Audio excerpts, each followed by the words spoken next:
we're going to sum up some of the super important things from Chapter 5. Just a little refresh on them. I got my sheet of paper here because I don't want to forget anything. So when you are multiplying or dividing, there are some important things to remember. You do not need, you don't need a common denominator.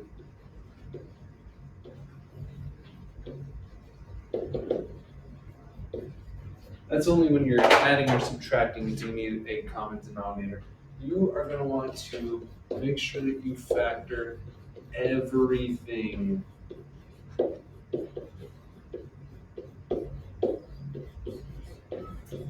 And if you're doing division,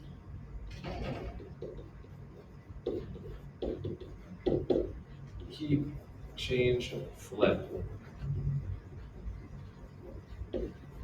Which means you keep the first fraction exactly how it is, you change the division to multiplication, and you flip that second fraction. You use the reciprocal.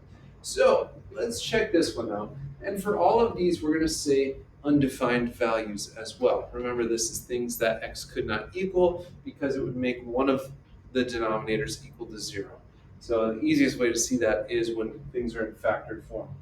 So numerator here, 5x minus 25. Those have a 5 in common, which would leave us with x minus 5. This is the numerator. Denominator, x squared minus 25, that's your difference of squares. So x plus 5 times x minus 5 times factors of 15 that add up to 8 would be 3 and 5. X plus 3 times x plus 5. And then the denominator, these have a 4 in common, which would leave us with x plus 5. Let's do our excluded values right here. Again, these are places in the denominator where it would force it to equal 0, which is a problem. You can't divide by 0. So this one here, x plus 5, that x could not equal negative 5. Here where it says x minus 5, that one could not equal positive 5. And here it says x plus 5 as well, so that would be negative 5. But we already have it listed. So those are our only excluded values, negative 5 and 5. Now let's cancel some stuff out. If you see it in the numerator and denominator, you can cancel. So they both have an x plus 5. They both have an x minus 5. And that's it. So all we have left in the numerator, I'll do that. I'm just trying to make sure it doesn't show up some extra stuff. All we have in the numerator, and we're going to leave it in factored form, is 5 times x plus 3. Sure, you could distribute that if you'd like. Denominator, we have 4 and the x plus 5. Can't simplify anything else. You always want to make sure your final answer is in factored form because something might still cancel out. And I saw that error happen a lot when we were doing the adding and subtracting of these fractions. All right, let's keep it, let's change it, let's flip it. First fraction, top left, factors of 2 that add up to negative 3 would be negative 2 and negative 1. X minus 2. X minus 1. 25x is just a monomial, so you can't do anything with it. Change. Now the 5x squared goes to the numerator, and the x minus 1 goes into the denominator. Let's see what x could not equal. Well, this one with the 25 couldn't equal 0 because 25 times 0 is 0, and this x minus 1 could not equal positive 1. What can we cancel? There's an x minus 1. I see 5 and 25. 5 goes into 25 5 times. And we can simplify one of the x's. Remember, when you're dividing, you have the exponent, you just subtract it. So there's one more x in the numerator here. So we'll get rid of this one. We'll make this one x to the first, or x. So up top in the numerator, we have an x, and we have the x minus 2. In the denominator, we have just a 5. Nothing else to simplify. So that would be our final answer. All right, let's try another one. Now, there's nothing to factor on this particular problem. You could do excluded values here. X could not equal 0 and y could not equal 0. but you don't really have to worry about that on a problem like this. So you can simplify first, or you can simplify later, or you can mix and match. I'm going to kind of mix and match. Like 3 goes into 15 5 times. So we'll make this a 1. We'll make this a 5. 4 and 14, those are both even numbers. So 2 goes into 4 twice, 2 goes into 14 7 times. So if we just clean it up from here, in the numerator we have 1 times 7 is 7. We have x to the second times x to the first, that would be x to the third. And we have y to the third up there. Denominator, 2 times 5 is 10. We have x to the fourth and y, which is y to the first. I'm intentionally writing it obnoxiously. Then, remember, with division, you subtract the exponents, and they always end up where there are more. So the 7 and 10 we can't do anything with. But there is one more x in the denominator. So we'll have x to the first down there. The y's, we have 3 up top, 1 on the bottom, so there are 2 more y's up top. So we have 7y squared over 10x. Great, that's multiplying and dividing. Adding and subtracting, you do need a common denominator.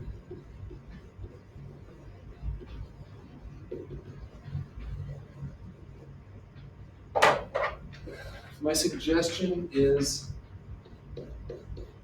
simplify numerator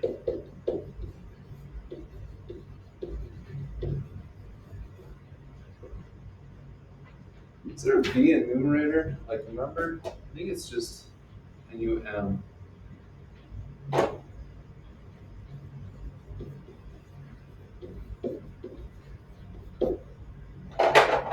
And again, factor everything.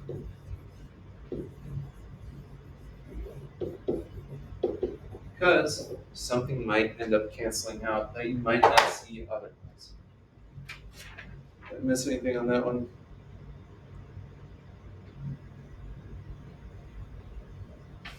No. All right, 5 over 3x squared plus 2 over 2x. So a common denominator for 3 and 2 could be 6. But we also need the x's to go into it. So they could both go into x squared. So our lowest common denominator would be 6x squared. So to make that happen on the left fraction, we'd have to multiply by 2. Do it up top as well. To make that 6x squared on the right, 2x times 3x would give you 6x squared. So we'd have to do that up top as well. So up top, that would give us 2 times 5 is 10, plus 2 times 3x is 6x, over our denominator was that 6x squared.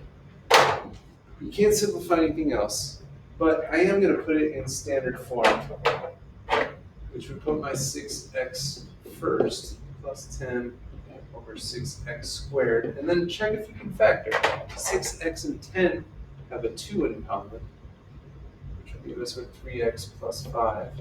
And this now we can do some factoring, because 2 and 6 have a common factor of 2. So we can cancel out the 2 and make the 6 a 3. Because 2 goes into 2 once, 2 goes into 6 3 times. So our only thing in the numerator is 3x plus 5. The only thing in the denominator is 3x squared.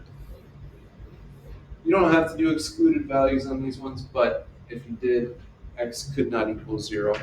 We can write it there, because that would give you a denominator of 0. All right, my recommendation when you have subtraction is to change it to addition and make everything in the numerator after it the opposite. All right, let's factor some stuff. X plus 4 would factor to x plus 2 times x plus 2, or x plus 2 squared. Now this one has x plus 2 times x plus 2. This one only has the x plus 2. So it's going to need another x plus 2, which means we need to multiply it in the numerator as well. So our first fraction up top, we're just doing the numerators first. We have x plus 1. Our other numerator, we have negative 5x minus 10. And I'm gonna simplify everything I can before I bring back the denominator. So x minus 5x is negative 4x. 1 minus 10 is negative 9.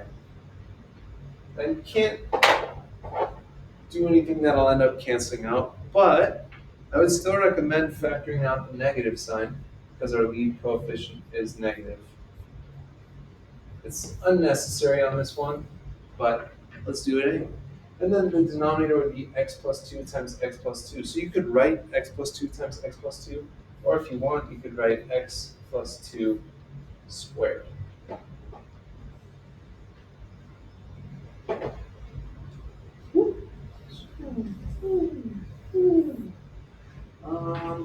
Let's see, anything else on that one? I guess the only thing x could not equal on this one would be negative 2. I should have done that first. I don't know why I didn't. All right, that's one of these. Let's factor it first.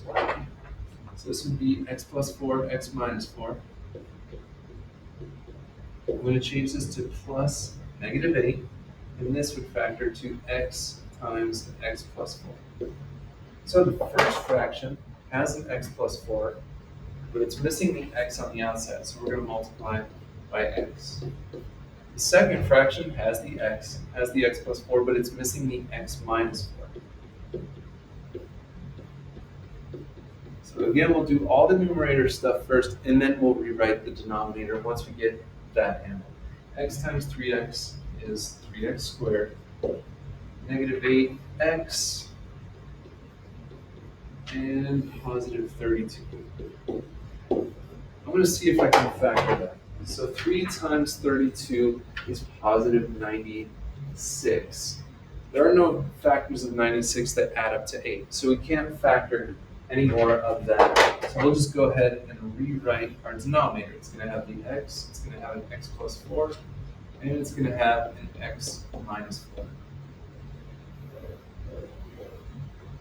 The things x could not equal, the x on the outside couldn't equal 0, this one negative 4, and this one positive 4. Again, we only care about the denominator because you can have 0 in a numerator and it's fine, but you cannot divide by 0. All right, solving. Let's make sure we get all this stuff. Yeah, sure. It's important to use the least common multiple or the lowest common denominator to clear fractions. And technically, you don't have to use the least common multiple or the lowest common denominator. You can use anything that they have that they're common factors of. So yeah, this will eliminate all fractions. If you just have one fraction equals one fraction, you can cross multiply on those. So here, let's get our excluded values. X cannot equal 0 and negative 2. Okay. We have to multiply by a common denominator. Our common denominator would have an x, and it would also have an x plus 2. So the way I like to think of it is stuff cancels, right? But really all we need to do is multiply the numerator by what's missing. So these both have the x, but it's missing the x plus 2. So we take the numerator, the 4, and we multiply it by the x plus 2, because the x's would have canceled out here. Our next fraction, negative 1 times, it already has the x plus 2 over here, but it's missing the x. So we're going to multiply it by the x. Equals 2 times, it has the x, but it's missing the x plus 2. Here's our whole new equation. So we just multiply it. 4x plus 8 minus 1x equals 2x plus 4. Like terms on the left side, 4x minus 1x is 3x plus 8 equals 2x plus 4. We'll go ahead and subtract 2 x's from both sides. X plus 8 equals 4. And then we just subtract our 8 We move this down. And we get x equals -4. Was that our excluded value? Nope. 0 and 2 are our excluded values. So that's great. Remember, the excluded values are like the extraneous solution. So if you get one that shows up as a final answer, but it is an excluded value, just get rid of it. All right, here, the only thing x cannot equal on this one would be 0. So let's multiply by a common denominator. A common denominator would be 2x. This first fraction has the x, it's missing the 2, so we multiply the 4 by 2. The second fraction with the 5 has the 2, it's missing the x. The third fraction has the x, but it's missing the 2. This will give us 8 plus 5x equals -22. We'll go ahead and subtract the 8. 5x equals -30. Divide by 5, x equals -6. Was that an excluded value? No, so we're all good. And the last one, if we factor this first one, we have x times x minus 1. And the only reason we're doing that on this particular problem is to get our excluded values. X could not equal 0 or 1. Now this one, fraction equals a fraction, you could just cross multiply. So 1 times this would just be this. So x squared minus x equals 2 times the x minus 1. You have to distribute the 2 to both of them, which will give you 2x minus 2. When you have an x squared, you're going to have to solve by factoring. So we're going to have to get everything on the same side. So we're going to have to subtract 2x, which will give us x squared minus 3x equals -2. And then we're going to have to add that 2 to the other side. X squared minus 3x plus 2 equals 0. Which this would factor to x minus 2 and x minus 1. And if it says x minus 2, that means x equals positive 2. X minus 1, x equals positive 1. Did either of these show up as an excluded value? 0 and 1. Uh-oh, 1 is out. So all you're left with is 2. All right, let's get to the last section. Complex fractions. Again, find your least common multiple or your LCD. Your lowest common denominator, just like when you're adding or subtracting. And then make sure you keep change flip.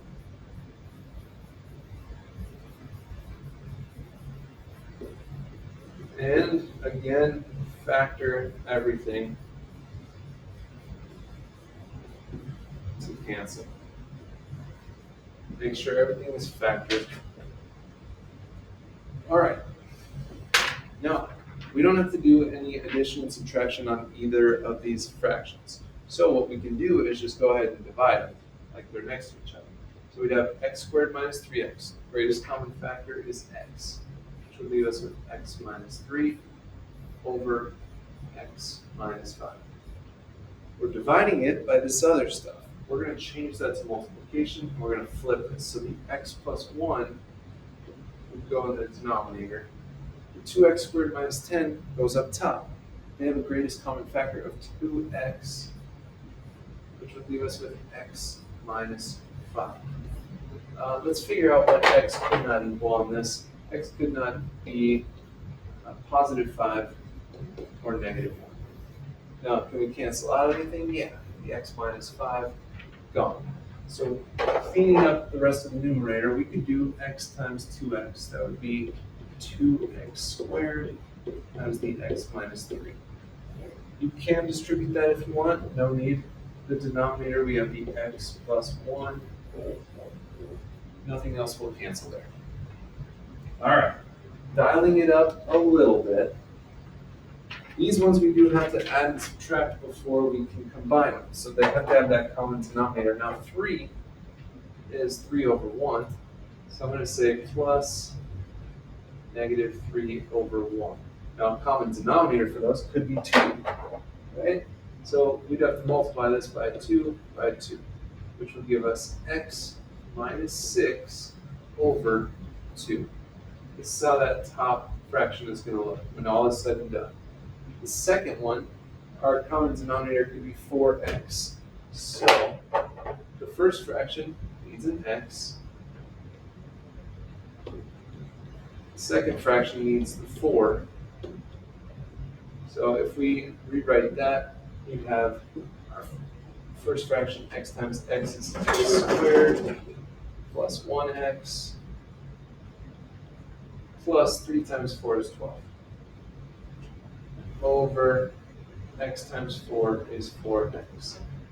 All right, now we'll do the old keep change flip. We keep our first fraction, x minus 6 over 2. We change to multiplication. We flip this fraction over, so the 4x becomes the numerator, x squared plus 1x plus 12 becomes the denominator, which, can we factor that? No. Ooh, interesting.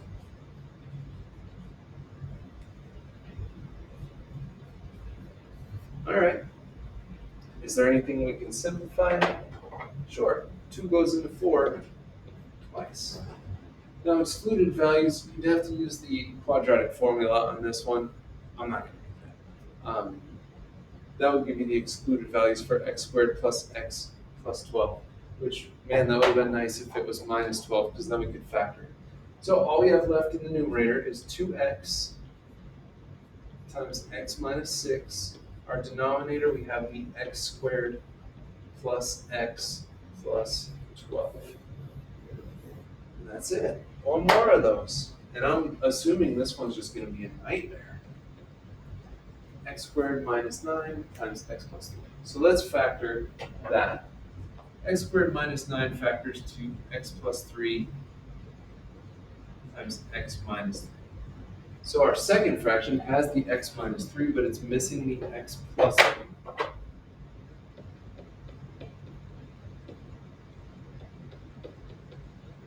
So let's see, we have 4 over here. 4 plus 2x plus 6. And that would be over the x plus 3 times x minus 3. But again, we can still clean that up. That would be 2x plus 10, right? 6 plus 4. And if we factored out a common factor of 2x plus 10, it'd be 2, which will leave us with x plus 5. So here is the upper fractions simplified as much as we can. Now let's work on these fractions down here. All right, I see minus. I'm going to change it to plus negative. I have an x plus 3, I have an x minus 3. This first fraction needs the x minus 3. Second fraction needs the x plus 3. So 1 times x minus 3 is x minus 3. Here's a negative 1x and a negative 3. Oh, interesting. So if we clean up some stuff, the x minus x cancel. Negative 3 minus 3 is negative 6 over the x plus 3 and x minus 3. All right, now time for the keep change flip. Keep that first fraction, 2 times x plus 5 over x plus 3, x minus 3. Change it to multiplication. Flip this other fraction, x plus 3, x minus 3 over negative 6. If we were saying excluded values, x could not equal 3 or negative 3 in those denominators. So x plus 3 cancels, x minus 3 cancels. Nothing else. Oh, that's not true. I lied. 2 goes into 6 3 times. And usually you don't write your negative in the denominator. So I'm actually going to take this negative sign and bring it up top. So our numerator, we have negative 1 or negative times x plus 5. Our denominator, all we have down there is the 3. That was pretty ridiculous. Pretty ridiculous.